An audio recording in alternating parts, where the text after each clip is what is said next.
जय श्री कृष्ण। राधे राधे।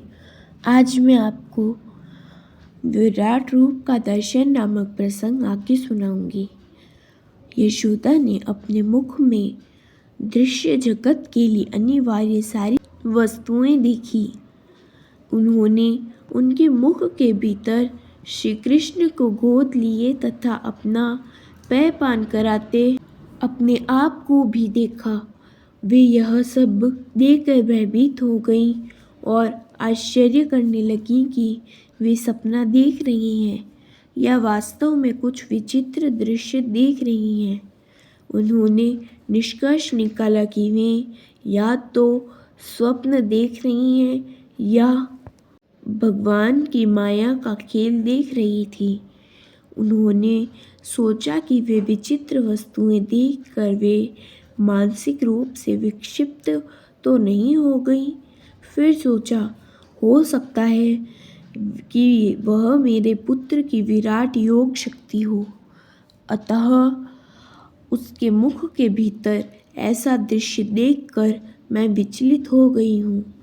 अतः मैं उन श्री भगवान को नमस्कार करती हूँ जो चेतना, मन, कर्म तथा दर्शनिक कल्पना की अभिव्यक्त से ऊपर हैं और जिनकी विविध शक्तियाँ व्यक्त तथा अव्यक्त का सृजन करती है। उनकी शक्ति से आत्मा तथा शारीरिक सत्ता का बोध होता है।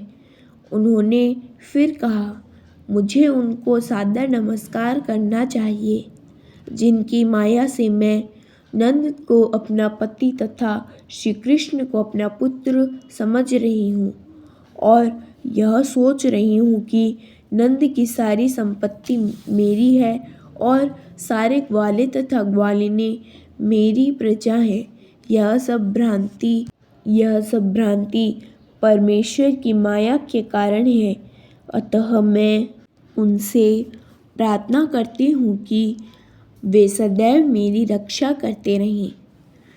जब माता यशोदा इस प्रकार के दार्शनिक भावों से भरी हुई थीं, तो भगवान श्री कृष्ण ने अपनी अंतरंगा शक्ति का फिर विस्तार किया, जिससे वे मात्र प्रेम से मोहग्रस्त हो जाएं।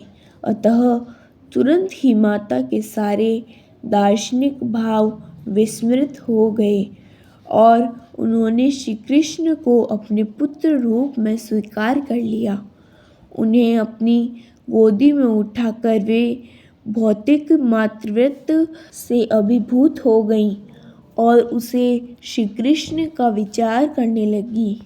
उन्हें उपनिषद और वेदांत सूत्र या योग पद्धति तथा संख्या दर्शन से ग्रहण किए ज्ञान द्वारा ही समझा जा सकता है।